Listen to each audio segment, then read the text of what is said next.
Keep yourself in the loop of everything football on the Golden State Media Concepts Football Podcast. The latest news on and off the field, be it college football, Big Ten, SEC, Big 12, Pac-12, ACC to the NFL. We've got you covered. Listen to the Golden State Media Concepts Football Podcast.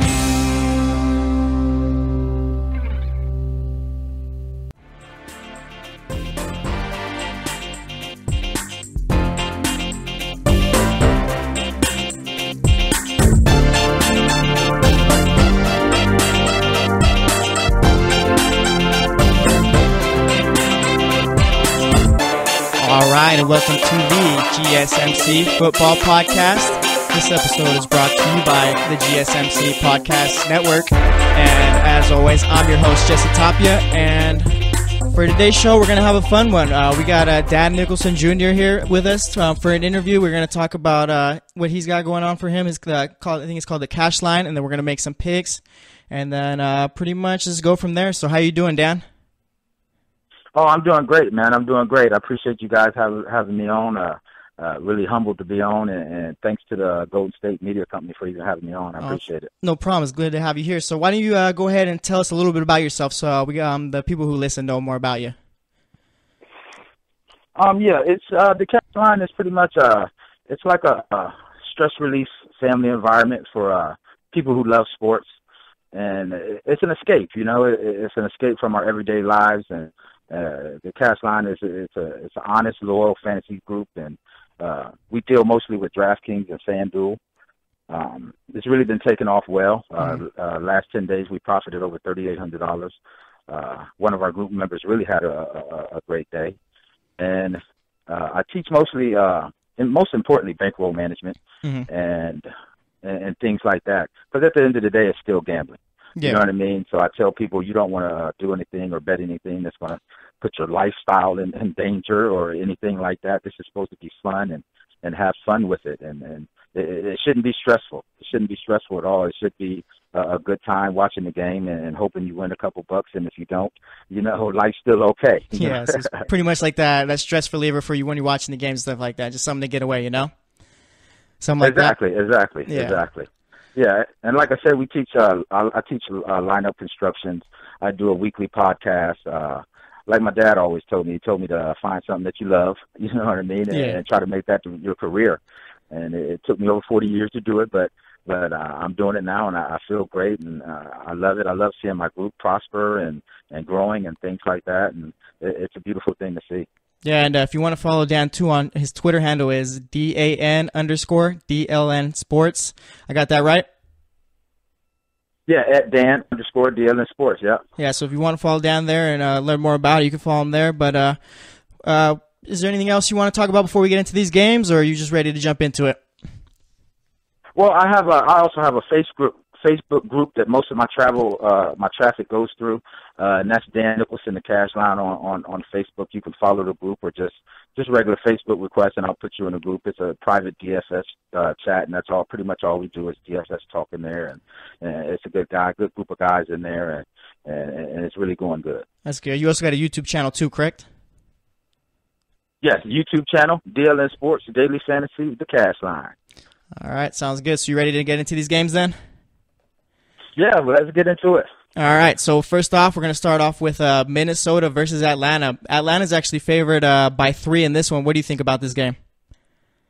Yeah, I see they're favored by 3. I know one thing about in the fantasy world, we really got to follow them Vegas point totals. We kind of rely on Vegas to kind of give us some type of a base to base off of. But I know it's projected for 47 points. I got to say, I like Minnesota, even though they're on the road. They've been playing really good with that Case Keenum at quarterback. I don't know why they're even discussing maybe changing quarterbacks, you know, and things like that. Because I think he's been doing a great job and really overwhelming, considering what they thought. Just putting him in as a kind of a replacement until the other quarterback got back. And Atlanta's been kind of underwhelming, I believe, coming off of the big year last year.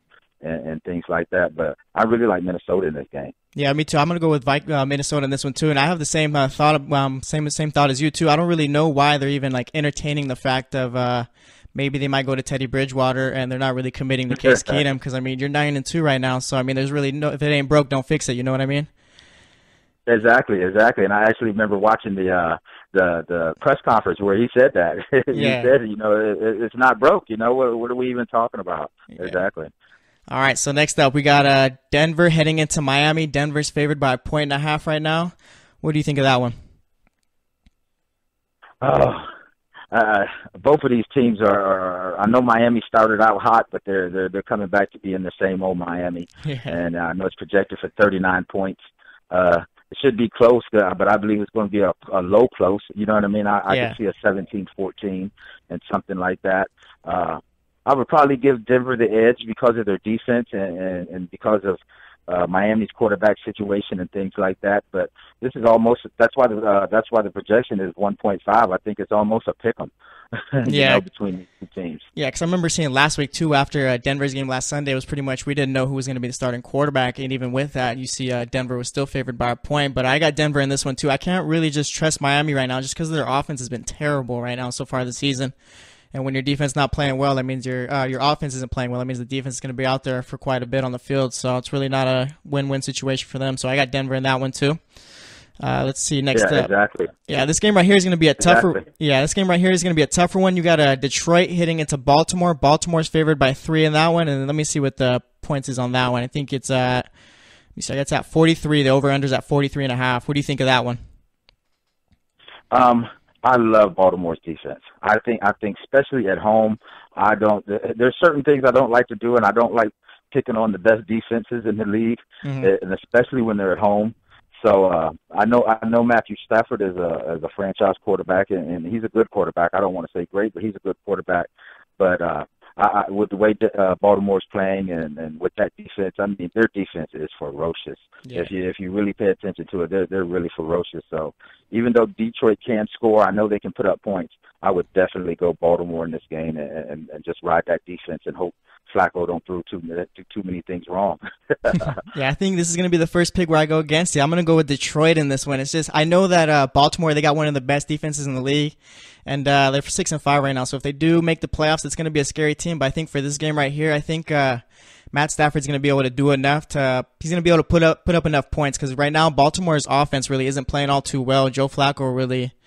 He's an average quarterback right now. You know what I'm saying? And then you really never know how Alex Collins or Buck Allen are going to do in the backfield. So I think just Detroit's going to do enough to where they score enough to where that Ravens offense can't keep up. Exactly. I could see that happening because, like you say, Baltimore can have a great defensive game, and Detroit put up 14 points and win the game. You know what I mean? I think it's going to be like one of those right there. Their offense is terrible. Yeah, exactly. All right, next up we got the Patriots heading into Buffalo. This one's actually a tough one. Patriots favored by 8.5 right now, and the over/under is let me double check 48.5 right here. Who you got in this one? Now this is one of them fantasy dreams that we talk about in the group as far as anything over 47, 48 points, especially when you're dealing with a quarterback like Tom Brady. There's no way I'm going against Brady in this one. I know it's in Buffalo, and Buffalo is a scrappy team, but I would have to go New England. Now, if you were throwing the points into it, I think New England or Buffalo's getting 9. I'm not totally sure about that because one thing I do notice is in these division games, and that's over history. In the division games, people play each other tougher, they play each other more, and things like that. But I don't like going against Tom Brady. I've done that a couple of times, and it never works out on my favor. Yeah, he usually always makes you pay for going against him. I'm gonna go with the Patriots in this one, even with the points too. I'd give Buffalo those 9 points right there, and I still think the Patriots are going to be able to cover that. It's just right now Tom Brady's on a mission. It's like he started off kind of slow in the beginning of the year, and like now it's like boom, Tom Brady's back, and he's looking like that MVP Tom Brady that I'm going to win the Super Bowl type of Tom Brady. You know what I'm saying? Yeah, definitely. And I think the New England does that every year. They start slow, and it's like Belichick is a master at getting his team ready And right when playoff time starts, they're going to be primed up and ready. Just like at the beginning of the season in the fantasy world, we were picking on New England's defense because it was so terrible. Yeah. And now it's getting to the point that now it's good. And by the time playoffs starts, it's going to be great. So I think Belichick's the king of getting his team ready at the right time. Yeah, and too with talking about fantasy football with the Patriots, it's always tough to pick those running backs too. But it looks like they really stuck to Deion Lewis, so it looks like he's going to be the guy going forward. I got him on my fantasy team right now, so hopefully it keeps going good for me and all that. Oh yeah, it's definitely hard to pick them because I've done that. When it started the season, I had Gillislee and Lewis scored, and I had Lewis and then Burkhead scored, and I had Burkhead and then White scored. I mean, you know what I mean? It's like Bill Belichick almost knows who you got. So he's like, I'm gonna throw this guy out there. It's weird that you say that because I say that to myself. I was like, it's almost like they're looking at my line. It's like they know what I'm doing. So I pretty much keep it Brady and Gronk and keep it moving because you never know. He can throw 3 touchdowns to Philip Dorsett at any moment, you know? Yeah, you just can't really trust him. All right, for this next game, this one's going to be an ugly one right here. We got San Francisco heading into Chicago. Chicago's favored by 3.5, and let's see. The over-under is 41. Who you got in this one? This one's going to be a tough one. I know it's going to be a tough one, but I'm going with Garoppolo. And I think if he was playing probably 90% of the league, I would probably go against him because San Francisco is not a good team. Yeah. But I think this could be the position. I think this is why they're choosing to start him this game. I know it's in Chicago, and Chicago does play scrappy D at home. They do play scrappy. They're not really a pushover team. But I just like Garoppolo, and so I'm going to roll with him on this game and see. Hopefully, he can get his first win. Yeah, I'm actually going to go with the Bears in this one. I have this thing to where like rookie quarterbacks coming in their first week, or even like players coming off of injuries in their first week, I don't really trust them. You know what I'm saying? So I'm going to go with I really like Mitchell Trubisky too, the rookie quarterback out of Chicago. I think he's probably the second best rookie quarterback so far this season. The first would have been Deshaun Watson, but we all know how that ended up, poor guy. But I think Jordan Howard's going to have he's going to have a big game too, Jordan Howard, and I think that's what's going to set the Bears apart from the 49ers in this one. But I think Jimmy G could have a pretty good game in this one also too. Yeah, and like you say, I think it's either going to be a good game for Jimmy G or a really, really bad one. Yeah, you know what I mean? I don't think there's going to be no middle ground in it. So, yeah, I could totally see that happening. Yeah, because like you say, that Bears defense, too, they're scrappy, but they're also really quick getting to the ball. So we're just going to see how it all plays out. Yeah, exactly.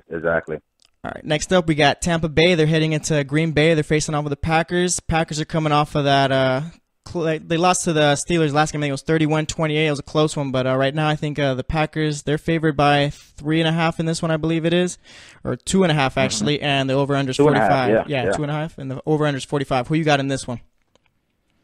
I don't trust the quarterbacks in this game. I could see this going anyway, so I would probably go with Green Bay. Just that Lambeau Field thing, they're at home. I don't trust Hundley. I don't really trust him, but I think I would go Green Bay in this game because Tampa Bay is just they're in shambles right now as far as the Jameis Winston thing, and then the quarterback Fitzpatrick, and the only people I like off their team really is Mike Evans, and then with the fight and things that he got into, that kind of pulled me off of him. Yeah. So I would probably go with Green Bay being at home with that crowd and things like that, because neither one of these teams are really good this year. I mean, Aaron Rodgers changes the whole ball game. So, yeah. But I would probably still go Green Bay in Lambeau. Yeah, I'm going to go Green Bay in this one too. I mean, like you said, you can't really trust these quarterbacks. I think Jameis Winston is going to start in this one, but he's coming off of a shoulder injury, and you can't really trust quarterbacks when they're on shoulder injuries. I mean, just look at Andrew Luck. The guy tried coming back to play and practice, and then boom, he's out on the shelf again for IR. Definitely. Yeah. So I'm going to go with the Packers. Also because Tampa Bay's got one of the worst defenses in the league. So, I mean, when you got like a bad team playing another bad team, I always usually just go for the team with the best defense because you're never really going to get a good game between the two. So, and I can see that. Oh, I'm sorry. Go ahead. No, go ahead. I can see this being a shootout because, like you say, terrible teams, and that Tampa Bay defense is terrible. Their defensive backs are in shambles also. So I can see this being a bad team shootout. Yeah. So I got the Packers in this one. And then let's see, we got Indianapolis heading into Jacksonville, facing off with the Jags. Let's see, we got the Jags favored at 9.5 and the over/under at 41. Who you got in this one? Definitely Jacksonville. Definitely Jacksonville. I see the Colts have allowed 27 points per game. Jacksonville, I would put them right there at the top defensively with Baltimore and them. And if Jacksonville had a quarterback, I think they'd be a Super Bowl caliber team. Oh yeah, I really do. And I think Eli Manning's going to end up there next year. Yeah, definitely. Because I always like to say, too, in Jacksonville, when they're not only playing the opposing team, they're also trying to play against Blake Bortles, too, because that guy does not give them any chance to win, it seems like. It's because the defense, too. The defense scores a lot of touchdowns, and if the defense wasn't playing as well as they have been, Jacksonville definitely would not be 7-4. But I think it's just because Blake Bortles is out there. But, yeah, I agree, too. I think Eli Manning could end up there, and maybe a guy like Kirk Cousins, too, but I think Kirk Cousins there would be really nice, but we're just going to have to wait and see, I guess, once the offseason comes. But, yeah, I got the Jaguars in that one, too. Yeah, exactly. And like you say, that Eli Manning thing, that's more of a sentimental thing with Tom Coughlin being there and that type of situation. But Kirk Cousins would be the perfect quarterback for him as far as really lighting things up. Yeah. Actually, we got to take a quick break right here, Dan. You free to talk for another segment after this? Oh, yeah, no problem. No problem. All right. Good thing, and we'll be right back then. This is the GSMC Football Podcast, and like I said, we'll be back shortly, so stay tuned. Are you looking for help for your fantasy football team? Check out the GSMC Fantasy Football Podcast. Get today's best advice on who to start, who to sit, even who you should draft. From sleeper picks to red-hot lineups, they got it all covered for you. That's gsmcpodcast.com/fantasy-football-podcast. We'll cover traditional leagues, dynasty, PPR, even IDP leagues. When you need fantasy help, there's just one show to hit up. Don't forget to like them on Facebook and follow them on Twitter. Visit gsmcpodcast.com for more info.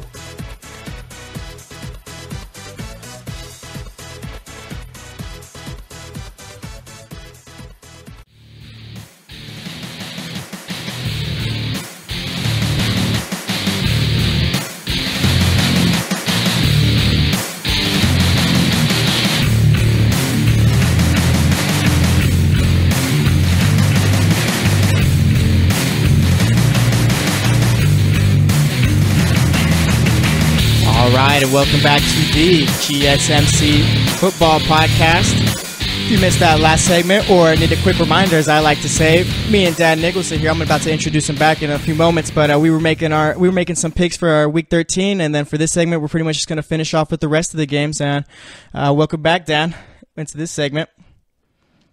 Yeah, thank you. Like I said, I appreciate you guys having me. It's truly humbling being on here. I appreciate it. No problem. It's been a fun time so far. So you ready to get back into it? Oh, definitely. All right, so next game up, we got the Kansas City Chiefs heading into New York to face off with the Jets. Right now, the Chiefs are favored at 3.5 points right there, and the over-under is 43.5. Who you got in this one, my friend? I'm going Kansas City, and if they lose this game, I'm done with them. Because, I mean, what did they do? They started out, 5-0, and then they lose, I believe, 5-6 in a row or whatever it was. And I feel they got to have this game, even though it is in New York and the Jets and things like that. The Jets aren't all that good, and I would just simply have to hang my hat on Kansas City and say Andy Reid is going to make this team get this done against the Jets, especially with the playoff implications and things involved in this game for them. Yeah, you actually given the Chiefs one more week, one more chance than I would. If I got done with them last week, I'm actually going to pick the Jets in this one. I don't trust the Chiefs right now. It's like Alex Smith turned into the – like Alex Smith in the beginning of the season, he looked like, oh yeah, he's not the game manager quarterback anymore. He's out there throwing for big yards, throwing for touchdowns, and then like they said, like these last few games that they've been losing, it's like it's the old Alex Smith. You know what I'm saying? Exactly. This is the Alex Smith that they got rid of in San Francisco. You know what I mean? And then he came over to Kansas City and is playing lights out at first. And I don't know what it is about him, man. It's like he has a switch or something because he can look great, and then he can look like one of the worst in the league. So I could see that. I'm going to give him this last week, and then I'm done with him. Yeah. All right. Yeah. So I got the Jets in this one too because the Jets they've been a weird team. They were supposed to be rebuilding, and no one really thought that they'd win too many games. But here they are at 4-7, and I'm sure four wins. I mean, with the team, I guess on paper, this team doesn't really look like they have too much talent, but they've been playing pretty well, and Josh McCown's been playing well, and you got Robbie Anderson too, big fantasy wide receiver right there. The last few games, who's been playing extremely well, and then you got Kansas City. Yeah, I feel like. Oh, go ahead. Yeah, I feel like they've been really coached up. It seems like because a lot of teams with that situation, without that much talent, they'll give up. You know what I mean? And you can see that point in the season where they give up. Even the games they lose, it seems like they're playing hard for the coach and the coaching staff and things like that. And like you say, Josh McCown's he's quietly having a good year. Yeah. And we've been playing him in the Cashline. We've been playing him on in the fantasy sports, and I know a couple guys have profited from him a couple weeks. Yeah, because Josh McCown, he's not going to throw for like 300 yards a game or anything like that, but he's going to give you at least a couple touchdowns, and more times than not, he's not really going to turn the ball over. So he's a solid option for fantasy.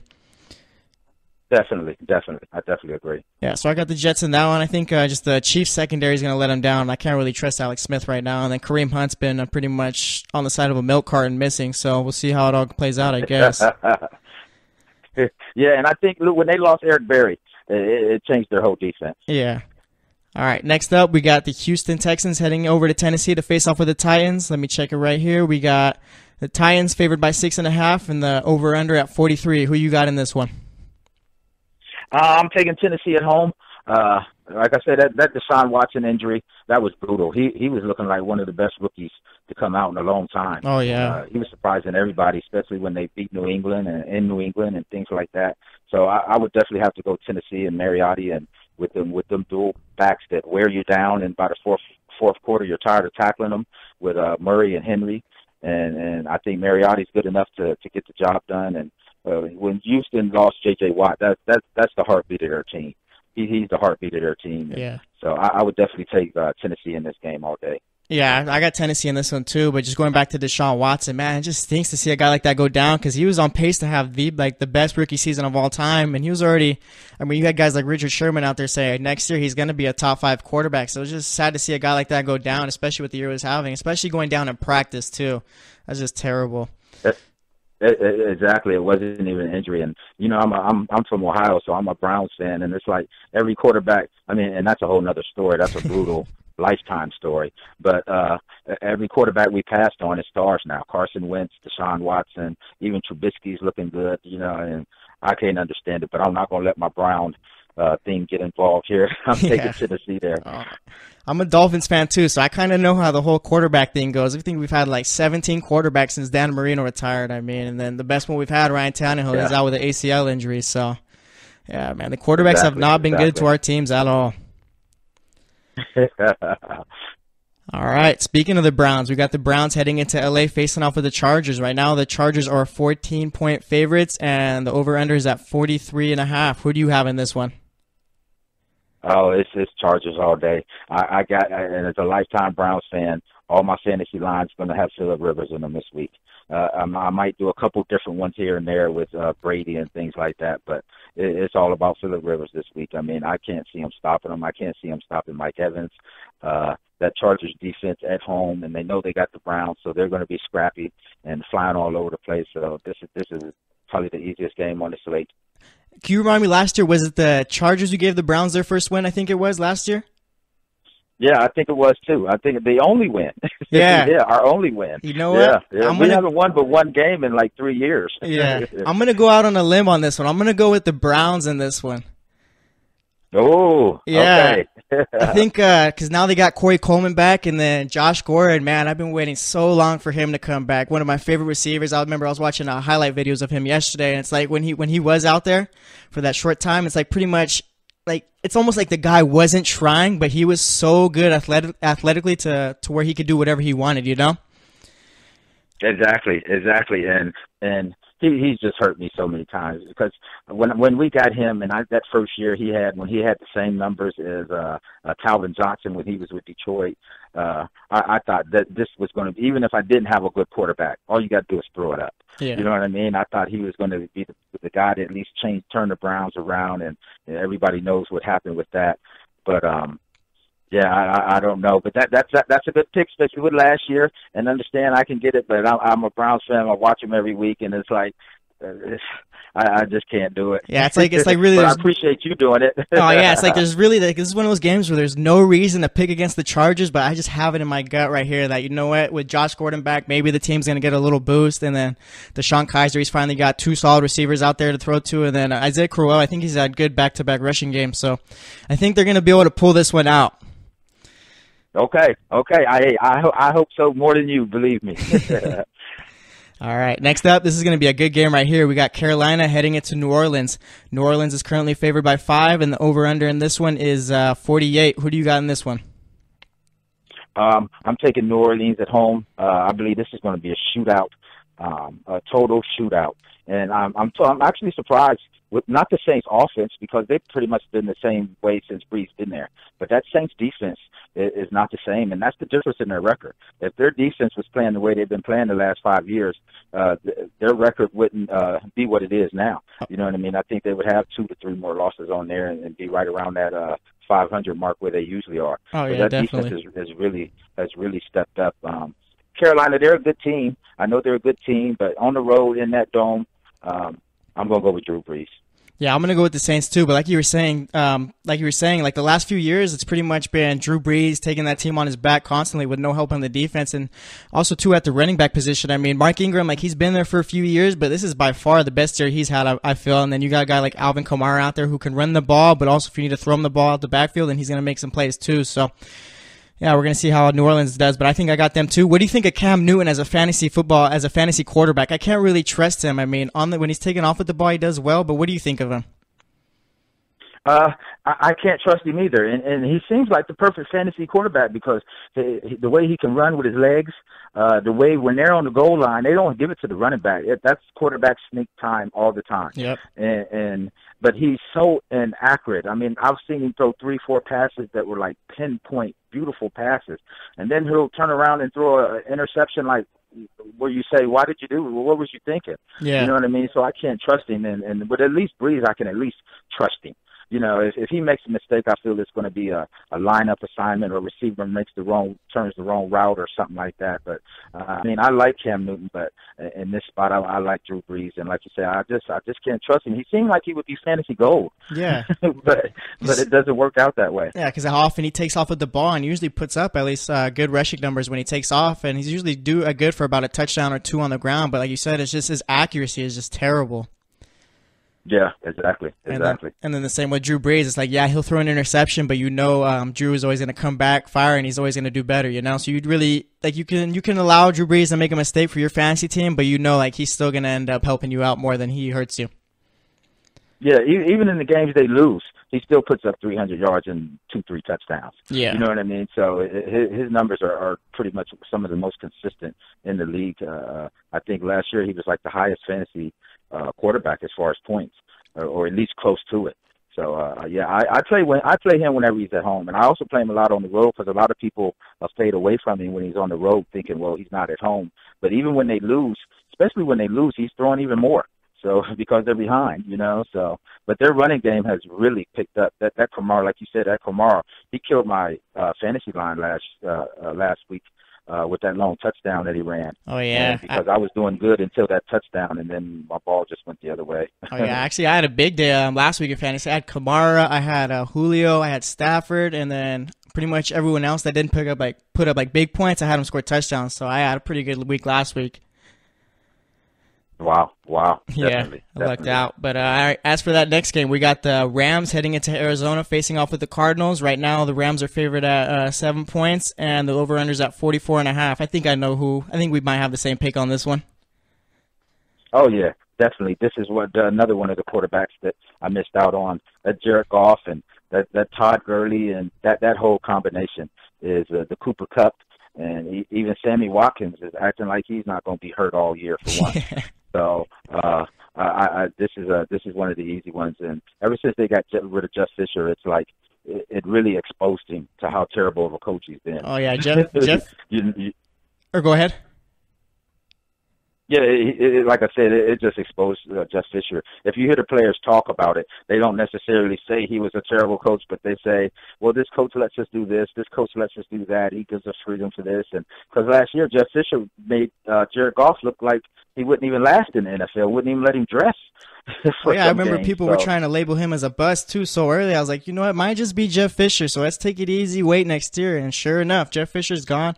Honestly, this whole year that the Rams are having, this is going to keep Jeff Fisher from getting another NFL job, like at least a head coaching job, like forever, I think. But just because of it's like night and day. Last year, the Rams offense was looking terrible, and then this year they got the best offense in the league, you know? Definitely. And like you said that perfectly. I can't see any general manager, unless they're just personal friends, I can't see any general manager or owner hiring Jeff Fisher after. And it even makes you look back at the Titan years, when the Titans was always 7-8 and things like that. It was like those teams looked good, and it was like, why aren't they doing better? And I think it all comes back to Jeff Fisher. Yeah, quick question. What do you think of Robert Woods as a fantasy receiver? At home, it seems like he's been doing well, but on the road, it's like kind of like, oh, it's Robert Woods. You know, what do you think of him? Yeah. Oh, I like Robert Woods. I was actually taking him over Sammy Watkins a lot of times, because Sammy Watkins is the more popular name. Mm-hmm. And people hear that name and they think Sammy Watkins, but Robert Woods is actually the better the better receiver. Now, he's hurt right now, right? Is he still out? I don't think he's out. I think he's going to be back this week, I think. I'd have to double check that. Okay. All right, yeah, and then for this next game, we got the good old New York Giants. We all know how they've been ending up these last couple of weeks. They're heading into Oakland facing off the Raiders. No Michael Crabtree in that one, and the Raiders are favored by 8, and the over-under is 41.5. Who do you got in this one? Oh, there's no way I'm taking the Giants with that stuff they did to Eli Manning. Yeah. That was just totally disrespectful. And I know he's having a bad year, but I could see if you had Jared Goff on the bench. I could see if you had Trubisky on the bench. I could even see if you had Deshaun Kaiser on the bench. Mm-hmm. But to replace a two-time Super Bowl champion, maybe a Hall of Famer, and with the things he's done for that city on and off the field, to replace him with Geno Smith, there's no way I'm touching the Giants in any way, shape, or form, especially on the road, just in that black hole. Even though Oakland hasn't been playing all that great, but I'm Oakland all day on that. Yeah, me too. But going back to what the Giants did with Eli, man, I can't believe. I mean, like you said, he did so much for that franchise. Probably the best quarterback that they've had. I mean, I guess you could debate whether or not it's Phil Simms or Eli, but either way, he's one of the best quarterbacks they've ever had. And then you just pretty much tell him, oh yeah, we'll start you, but we're gonna bench you after that. It's pretty much like you can't do that to Eli Manning, you know? Yeah, exactly. That was disrespectful from the top to the bottom. Mm-hmm. I mean, I would have rather got rid of the coach instead of doing that.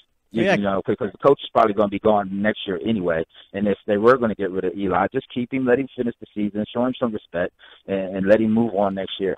Yeah, because I was thinking too, you know, Ben McAdoo's out here making a move like this, then I mean, you're benching Eli Manning for Geno Smith, and you got to know that your job is safe for next year, because this is like a crazy person type of move right here. But then the owner comes out a couple of days after, and he's saying he can't even guarantee that McAdoo's going to finish out this season. So I'm like, maybe McAdoo's just a crazy guy, but I guess we'll just see how it goes for the Giants for the rest of the season.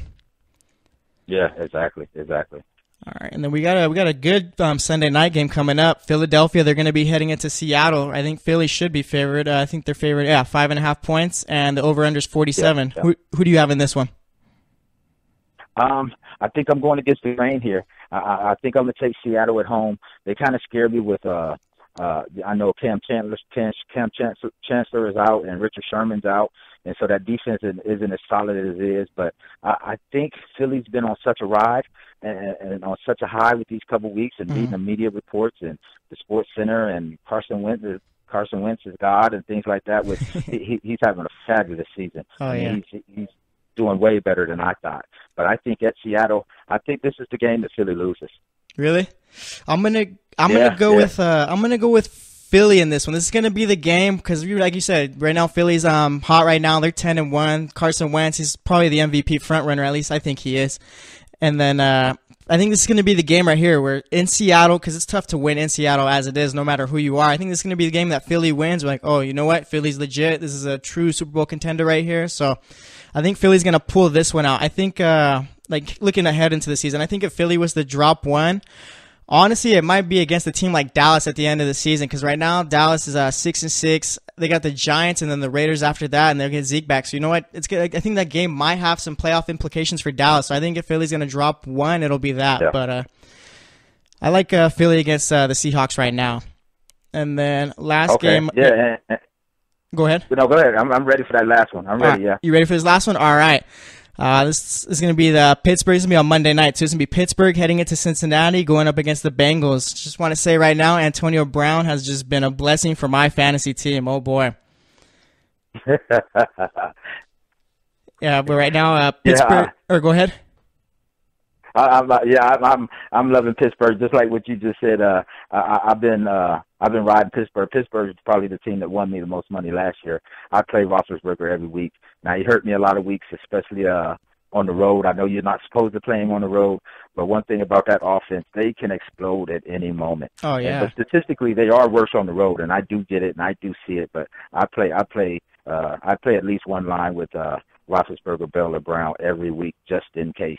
Just I do the same thing with New England with Brady and Gronk every week, no matter where they're at. Excellent. And but with the ride they're on, I know it's a division game in Cincinnati, but I'm taking Pittsburgh all day. Yeah, I'm taking Pittsburgh in this one too. I mean, right now Pittsburgh. I mean, I guess you can make an argument for her, but personally, I think that Antonio Brown is the best receiver in the league, and then I think Le'Veon Bell too is the best running back in the league. So I feel like when you got those two guys out there, and then like you said, Ben Roethlisberger. I mean, guys won 2 Super Bowls, I think it is. So I mean, you can't really ever pick against him, especially against the Bengals right now with how they've been playing. But like you said, it is a divisional game. But I'm gonna go with Pittsburgh in this one too.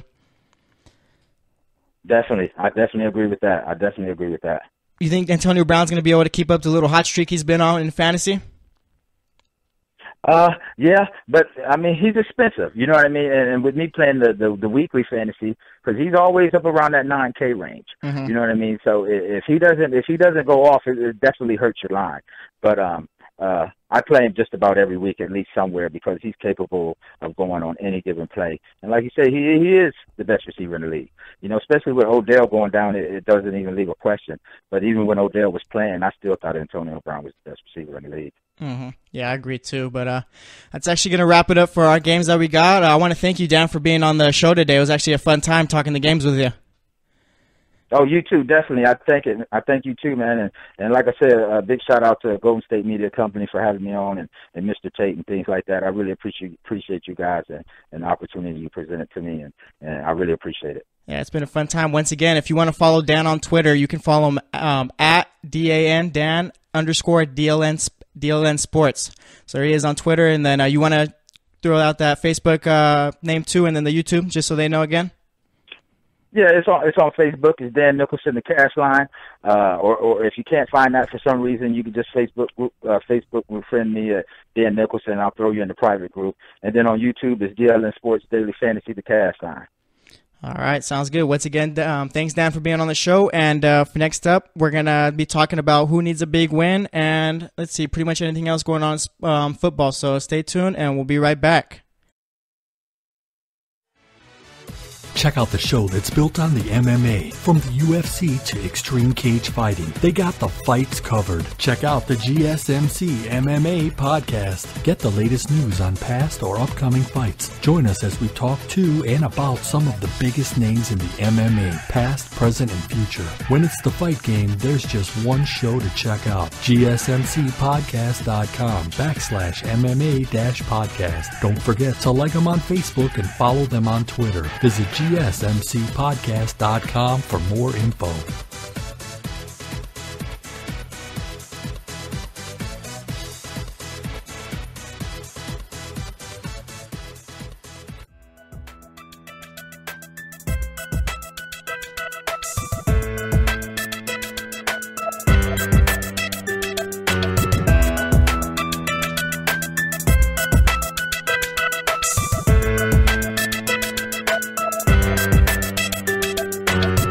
All right, and welcome back to the GSMC Football Podcast. Once again, I want to thank Dan for being on the show. That was a good time right there. If you missed those last couple of segments, we pretty much just introduced Dan, talked about the Cashline, and then we picked the games that we're going to go that are going on Sunday and Monday. So it was a fun time. So yeah, check that out if you can. And as for this segment, we're going to talk about teams who need a big win this week. There's a lot of them right now. Teams like the Falcons, teams like the Lions and Ravens. Actually, both of them need big wins, and they're playing each other. Let's see who else needs a big win. The Packers need one. Cowboys recently on Thursday. Yesterday, they just got a big win. That's a big win for them right there. Now they're back to 500.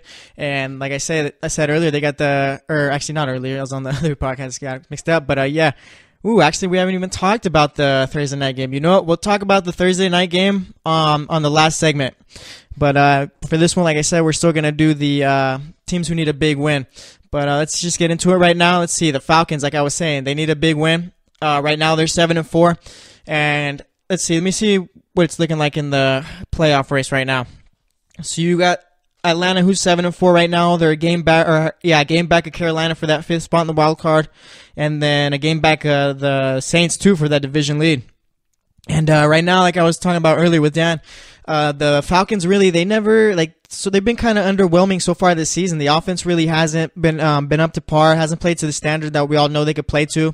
Because like last season, they were playing like they were the greatest offense of all time, and I think statistically they were one of the best offenses of all time, unless I'm just thinking of someone else. But I'm pretty sure it was the Falcons last season, and this week they're playing the Vikings, and this is gonna be a tough game for them. Right now, like you never think Case Keenum. Like when you think Case Keenum, you don't think big time quarterback in the NFL or anything like that. But you know what? He's playing like a big time quarterback this season.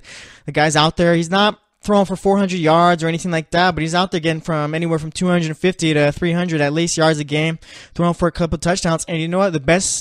This is the best thing about quarterbacks too. This is why I like guys like Tyrod Taylor so much. They don't turn the ball over at all. So when you got a guy like that not turning the ball over, it's going to be tough for the opposing defense to really succeed, because if they're not getting the ball, they're constantly on the field unless they're able to stop the run game. And even with the run game of the Vikings, I mean, they still got 2 explosive backs out the backfield, and Latavius Murray and Jerick McKinnon. Jerick McKinnon can always break out and catch a pass too if he wants. But yeah, right now the Falcons need a big win. They need it in order to keep up with Panthers and Saints, and also Seattle's right there on their tail. There's Seattle 7-4 too. So one slip, like say this week, Atlanta loses, Seattle wins. Boom, Atlanta falls out of that 6th wild card spot. So we're gonna have to see how it goes for them. And speaking with Seattle, it's pretty much the same thing for them. Seattle needs a big win this week. Okay, they're 7-4. Right now, the Falcons have been playing well the last couple of weeks, and they're playing the Eagles right now. If the Seahawks were to beat a team like the Eagles on Sunday night, that'll do so much for that team as far as momentum for them. Okay, because you lost Cam Chancellor, you lost what's his name, Richard Sherman. And, you lost those 2 guys on your defense, and that's pretty much the heart and soul of the defense right there. Richard Sherman's the voice, and then pretty much Cam Chancellor, my favorite safety in the league by far. I love the way that guy plays. He doesn't really talk, but he's going to hit you when he needs to. And, the 2 heart and souls of the defense right there. So when you don't got those 2 guys out there leading everything, at least they got Earl Thomas out there, but without Cam Chancellor, Richard Sherman, it's almost like not like they're lost, but it's like you're missing that one thing, you know? You're just missing that not simple piece, but you're just missing that piece to the puzzle. And when you're missing 2 guys like that, it's going to hurt. But Russell Wilson, there's something about Russell Wilson. He's got that Tom Brady type of gene. It doesn't really matter what he does early on in the season, but once the season gets going, it's go time right here, playoff time. Boom, Russell Wilson's going to turn into one of the best, and that's exactly what he's been so far. He's been one of the best quarterbacks out there. The guy is out there just pretty much taking off with the ball when he needs to. He can throw the ball in the air. He's pretty much what I'm going to say this, okay? Russell Wilson is what Cam Newton wants to be, okay? Cam Newton is able to take off with the ball. He's able to rush. But Cam Newton does not have that accuracy or arm strength that he might have arm strength. Yeah, Cam Newton, I think he's got a pretty strong arm, but it's just that accuracy. If you don't got accuracy, it really doesn't matter. So right now, Russell Wilson is the quarterback that Cam Newton wants to be, that I feel pretty much, because Cam Newton's pretty much that same mold. Guy can take off, and he's got a strong arm, but he just can't make the throws. But yeah, back to Russell Wilson and the Seahawks. I mean, right now, their running backs haven't really been playing well so far this season. McKissick, I thought that was someone that was going to do well. He's a guy that can run the ball and catch it out the backfield, but he really he's a young guy too, so he really hasn't taken full shape. Mike Davis had a good game a couple weeks ago against the Falcons, and Eddie Lacy, he's been a disappointment. There's really no other way around. He's been a disappointment, but when you got Russell Wilson out there, you always got a chance. So yeah, Seattle needs a big win this week. Let's see who else needs a big win. Baltimore and Detroit. Or actually, no, I'm not going to talk about Baltimore right now. The AFC right there around that 6, 7, 8, 9, 10 spot right there. It's pretty much a dumpster fire right there. So, I mean, even if Baltimore were to lose this game, I'm sure that actually, let me see. Who's 6-5? Buffalo's? Yeah, so Baltimore loses. I mean, I'm sure New England's going to knock off Buffalo easily. So if Baltimore loses, they still got to worry about those 5 and 6 teams winning in order to catch up to them. So, yeah, Baltimore, not going to talk about them. I'm talking about Detroit, okay, right now. Detroit, they're 6-5, okay? They're number 8. They're the 8th team in the NFC right now, right behind Seattle, and game back of Atlanta in that 6th spot. Detroit needs this win right here, okay? Because look at, if Detroit wins, they'll be 7-5, and then let's see, who do they got after this? They got the Bucks. That's a win right there. The Bears, that's another win. The Bengals, that's going to be a tough one, but Detroit could pull that go out, pull that one out, and then against the Packers, that's going to be a tough one because unless that one, the Packers game, I'm intrigued about that one because you know what, Aaron Rodgers could be back, but if Brett Hundley doesn't win these next 2 games, then I don't think you're going to see Aaron Rodgers back. So yeah, like that's about ready. After the Redskins, you got 1, 2, 3, and then possibly 4. If Rodgers isn't playing, that's 4 winnable games right there, okay? So say they beat the Ravens, that's 7-5. Then you can beat the Bucks, that's 8-5. The Bears 9-5, Bengals 10-5, and Packers 11-5. Honestly, I think I know we're getting ahead of schedule. Even if they were to be 10-5 against the Packers and lose to the Packers, that's 10-6. It's gonna take 10 wins at least in order to make it to the playoffs out of the NFC. So you know what? Detroit really needs this game right here. They need to beat Baltimore. Okay, this is why I picked them. Okay, I think Matt Stafford's gonna be able to do enough to where Joe Flacco isn't able to put up enough points to keep up with Detroit's offense. So yeah, Detroit, they really need this win right here. Let's see, what else do we got going on? What other game do we got? Who else needs a big win? Big win. Let's see. I guess you could say the Raiders, obviously, they need a big win, but they're playing the Giants, so it's not really a game that, you know, yeah, forget the Raiders right now. They need a win, obviously, but, I mean, they're playing the Giants, so they should get the win. You know who needs a big win right now? The Chiefs, okay? They're free falling right now, okay? They're, like Dan was talking about earlier, he's giving them this last week as a chance for them, this last chance right here this week. I gave them their last chance last week. I'm done with the Chiefs right now. I don't believe in them. Alex Smith turned into the San Francisco 49er Alex Smith, okay? The Jets are playing well right now, so it's going to be a tough game for the Chiefs. But if they lose this one, and I know I picked the Browns against the Chargers, but if the Chargers are able to beat the Browns, then boom, the Chargers are 6-6, and the Chiefs are 6-6. Let's see if they played each other head-to-head so far. I think they have. They've had to have at least. Let me see. Let me pull up the schedules right here. But yeah, like I was saying, the Chiefs, they're 6-6, and the Chargers are 6-6. Boom. Chargers right now, they're a good 6-6 team if they win. And the Chiefs, there's a difference. They'll be a bad 6-6 team. They're trending down 6-6 team, and the Chargers are trending up 6-6 team if they both win. Or if the Chiefs lose and the Chargers win. And early on in the year, I think it was week 3 they played. Chargers lost to the Chiefs 24-10, but that was a completely different Chiefs team that we've saw since early on in the season. That was a different Chiefs team than we've seen so far right now. So I mean, it's going to be difficult for the Chiefs to pull it off against the Jets in New York. I mean, early on in the year, you probably would have thought, yeah, easy win for the Chiefs. But you know what? Like, I don't know what is, like, some type of wizard or something like that cast some type of spell on the Chiefs, and boom, they're just not a good team right now. Let's see, we could do one more team for who needs a big win. Let's see. Who do we got? We got. I think that might be it, honestly. I mean, the Titans. I think that honestly might. Actually, yeah, let's go Packers. Packers need a big win against the Bucks, okay? In order for them to make the playoffs or at least have a chance to, they got to win these next 2 games, like I've been saying. Let me double check that schedule right now. You got this is week 13, so you got the Bucks and you got the Browns after that. That's weeks 13 and 14 right there. Rodgers, he's been projected to come back at week 15. So if you get to week 15 at 7-6, and then you got Aaron Rodgers coming back, I don't care if he's coming back, you can't bet against Aaron Rodgers. Aaron Rodgers is the only exception to someone who I'd play in my fantasy team if he came back off of an injury, like a collarbone injury, obviously. That's really risky right there. But, I mean, if Rodgers is back, then Rodgers is back. That guy is just, how do you say it about Aaron Rodgers? He's pretty much, when he walks into the room, you know who that is and you know what he's capable of doing. So you pretty much, like his football ability and stuff like that, you know Aaron Rodgers, when he steps on that field, boom, you know exactly what he's capable of doing, and you're just intimidated just by the sight of Aaron Rodgers, because you know, and the best part about Aaron Rodgers is not only do we know that he's good, Aaron Rodgers knows that he's good. He knows that he's one of the best. So, you know what? You got to watch out for the Packers, too. They need this big win against the Bucks. If not, then their season's probably over because they'll have 7 wins. And like I've been saying, I'm going to repeat myself again. 9 wins isn't going to get you into the playoffs, into the NFC. 10 wins is the minimum. So we're going to see how it all plays out. But that's going to wrap it up for this segment. Again, those are the teams who need big wins this week. Let me see if I could repeat it right here. Let's see. We got the Packers obviously need a big win. The Seahawks, the Falcons. Who else did I say? I'm drawing a blank right now. Let me go back and double check right here, because you know it's always nice. But the Falcons, Detroit, the Packers, the Chiefs, and the Seahawks. They all need big wins this week. Otherwise, their season might be on the downfall. I mean, Seattle and the Falcons, not really so much because they still have decent records, but you always want to just be able to keep up with those NFC teams. But we're going to see how it all plays out. But like I said, that's going to wrap it up for this segment. Next up, we're going to talk some Thursday Night Football, and we'll see if we can squeeze in any news and notes going around in the world of football. We'll talk about actually Jimbo Fisher, too. He's with Texas A&M. So, yeah, we'll talk briefly about the Dallas game, and then we'll talk a little bit about Jimbo Fisher and Tennessee. Actually, he just fired someone too, so we'll talk about that also. So stay tuned, and we'll be right back.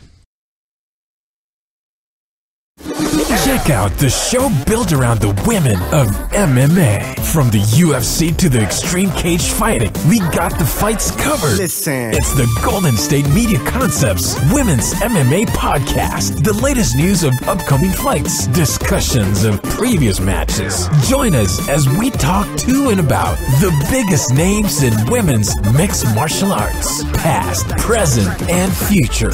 When it's the women's fight game, you know where to listen to. The Golden State Media Concepts Women's MMA Podcast.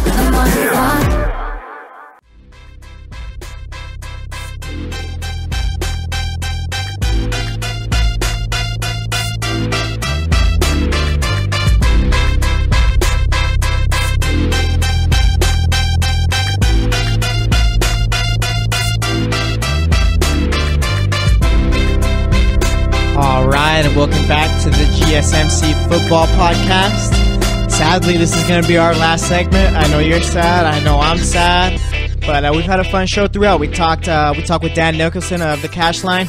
We talked about his daily fantasy. And we picked the games going on this Sunday, too. That was a fun time right there. And then for this last segment, if you missed it or need a quick reminder, I talked about teams who need a big win this week. I talked about Atlanta. They need a big win. Detroit, they need a big win. Green Bay, they need a big win. Kansas City needs one. Seattle needs one. I think, is that it? Yeah, those were the teams right there that I thought needed big wins this week just because of how their seasons have been going and pretty much the implications on whether or not they win or lose for this week. So, yeah, those are the teams I feel need big wins. And then for this segment, we're going to talk some Thursday Night Football, and we'll talk a little bit about Jimbo Fisher getting that big old contract from Texas A&M. Man, I'm out here going to school trying to be a journalist, but I got to figure out a way to get into the college football business. Those guys are getting paid like those guys are getting paid like NFL players. Yeah, like that. And then Tennessee too. I think they fired their AD. I had to double check on that. So we'll talk a little bit about that and pretty much talk about Tennessee. We're gonna vent about Tennessee, okay? But first off, let's get into this Washington Redskins and Dallas Cowboys Thursday night game. So you got Washington. They went into Dallas. Dallas wiped the floor with Washington. I was surprised. I thought for sure Washington was going to have a good game. Dallas wasn't going to be able to do anything, and you know what? It's the complete opposite. Washington couldn't do anything. I mean, Kirk Cousins, he had a good game. Completed 26 out of his 37 passes, had 251 yards, 2 touchdowns. I mean, he did through 2 picks, but I mean, other than that, it was a pretty solid game. Perine, the running back from Washington, he only had 12 carries for 38 yards. Ryan Grant, the receiver, had 5 receptions, 76 yards. Jamison Crowder, only 5 receptions, 67 yards. And I think Josh Dotson, the receiver from Washington, also, he had 3 catches, 26 yards, and a touchdown, too. So, I mean, decent from him, but not really great. As for the Cowboys, you had Dak Prescott, another game manager game from him, 11 of 22, 102 yards, and 2 touchdowns. That's the ultimate Alex Smith game right there. Alfred Morris had 27 carries, 127 yards, and a touchdown. Alfred Morris revenge game right there. Then you had Rod Smith, one of my favorites in the Dallas backfield, 10 carries, 27 yards, and a touchdown. And then Dez Bryant, look who showed up. 5 receptions, 61 yards, and a touchdown. Jason Witten, also contributed to the Dallas scoring offense. He had 1 catch, 8 yards, and a touchdown. If that doesn't scream efficiency, then I don't know what does. But yeah, other than this game, I mean, you got Washington, who they're 5-7 now. Their playoff hopes are done. I feel like. I mean, the most ones they can get now at the end of the season is 9. And like I've been saying throughout the podcast, it's going to take 10 wins to get out of the NFC and into the playoffs.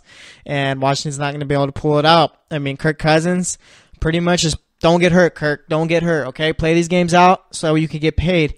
Honestly, I wouldn't give Kirk that big old contract that he's going to get, but you know what? I can't knock the guy, and I can't knock players who are about to get paid. I mean, Obviously, they're getting paid for a reason, but hopefully he ends up with a team like Jacksonville. Perfect situation, I feel, would be, like a team like Jacksonville. Me and Dan were talking about it early on in the show. If he ends up in Jacksonville, boom, they're a Super Bowl contending team right there. And then you might even see a guy like Eli Manning with Jacksonville, but nonetheless, I mean, you're probably going to see a guy like Kirk Cousins end up in Jacksonville or Denver. I hope it's Jacksonville. I feel like that's the perfect fit right there. It's a young team.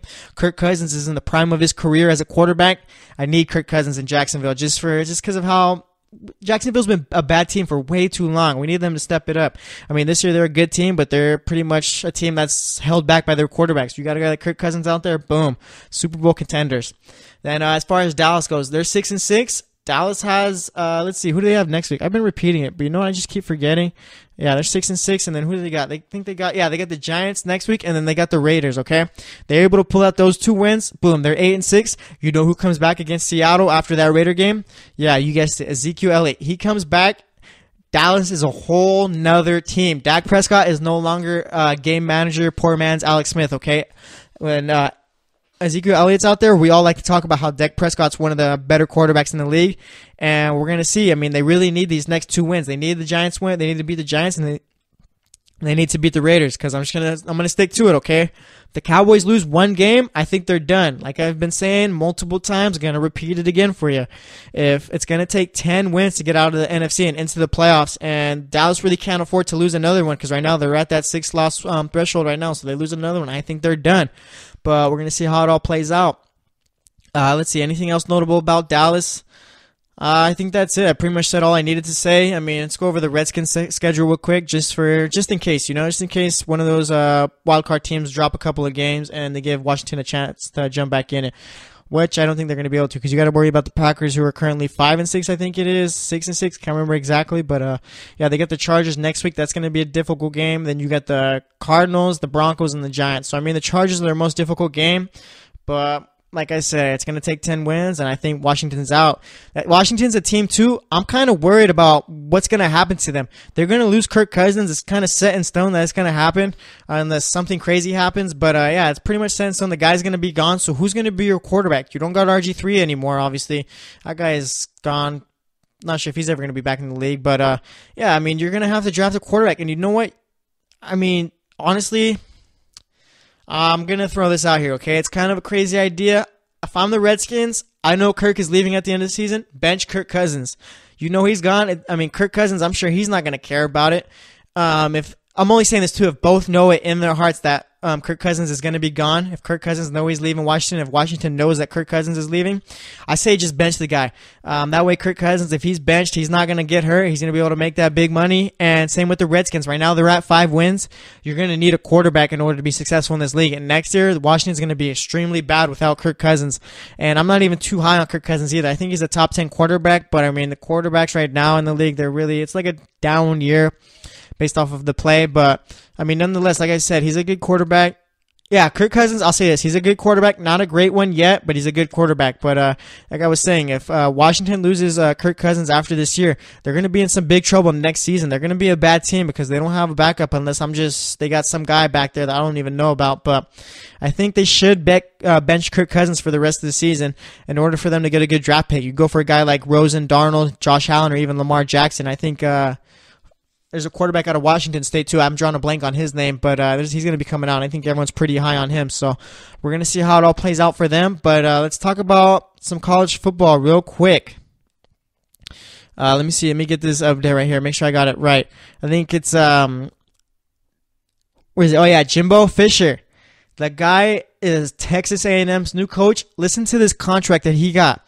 10 years, $75 million, okay? 10 years, $75 million. I need to see what that buyout is, okay? The best part about college football contracts or college football coach contracts for the coaches isn't even what you're going to get paid, okay? It's that buyout. Because you know what? These big-time teams always have a big buyout. I think it was Greg Schiano's contract with Tennessee before. I know like he didn't get to officially sign it or anything like that. But I think the buyout I saw on that contract was $20 million. So I'm sure the buyout on here has to be higher. Let me see if I can find it. If not, I'm just going to have to look, and we'll talk about it on Monday's show. Yeah, I don't got it here. It's just talking about his actual contract. So, yeah, you got 10 years, $75 million. Okay, we both know, most likely, unless Jimbo Fisher just fixes Texas A&M, and boom, they're the powerhouse of the SEC and the nation. But I mean, 10 years, $75 million. That's crazy money for a college football coach. I'm out here trying to become a journalist. Okay, I'm doing all this stuff, going to school. And you know what? How do I become a college football coach and get me to an SEC team? How do I just, boom, first college coaching job? How do I get onto an SEC team? Because that's where the money's at right there. I mean, it's just ridiculous how these guys are getting paid. And you know what? We all know how contracts work in sports, okay? It's going to set a precedent right here. Highest paid coach, you know what? A team like you never know. There's always big programs firing their coaches year after year. You're going to see it get probably top next year based off of someone, whoever's going to get lucky enough to get an SEC job, because it's just ridiculous. Look at Michigan. If Jim Harbaugh loses to Ohio State again next season, I mean, you can't think that Michigan's going to bring him back, because, I mean, with these college football programs, they bring you in not only to make the playoff and to play well, but they bring you in to bring those rival schools. So if you're a coach for Michigan and you're not beating Ohio State, boosters aren't going to be happy, and the boosters aren't going to be happy, and the fans aren't going to be happy. And in college football, the fans actually mean something, because the fans are the students too. So it's weird. Like in professional sports, you really don't see the fans. Like, yeah, I mean, they pay for the tickets and stuff like that, but they're not really that thought of. But as far as college football goes, they're a huge part of it. So we're going to see how it all goes out. You're going to see next year that contract get topped. So it's going to be interesting to see. But Tennessee, I got to double check it right here, make sure I get it right. But right now, Tennessee's in shambles trying to find a head football coach, okay? I mean, I'm waiting for them to give me the call. And honestly, like I talked about in the last couple of shows, I need Lane Kiffin at Tennessee. I just feel that'd be so great for the show. I know I'm being a little selfish, but it's just, man, Lane Kiffin in Tennessee would be oh my gosh. You might actually see Lane Kiffin already beat that Jimbo Fisher contract. But yeah, back to Jimbo Fisher, actually, talking about him in Texas A&M before I even get into this whole Tennessee dumpster fire. Jimbo Fisher, it's going to be interesting to see, okay?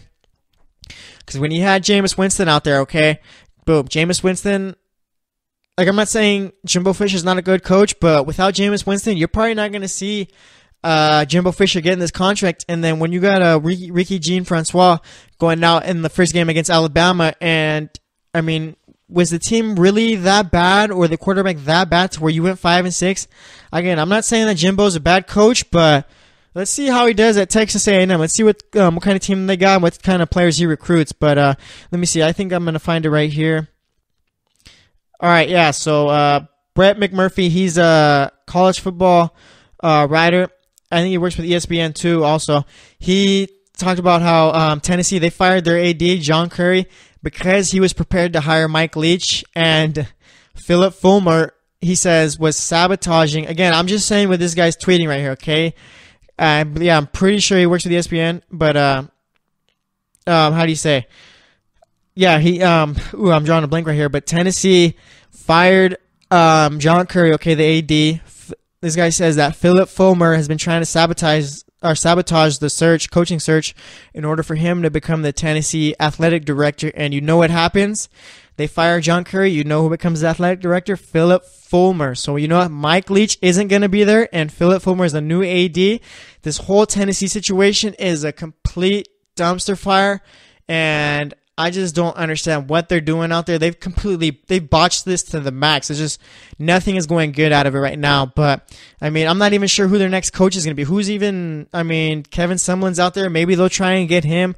I really didn't like the Mike Leach idea of him going there, and obviously it's not going to happen. So we're just going to see how it all ends up. But that's actually going to be it for today's show. Once again, Tennessee dumpster fire. Jimbo Fisher, congrats on the big contract. And Dallas, they might have a chance of making the playoffs. They're 6-6 right now. They got the Giants and Raiders after that.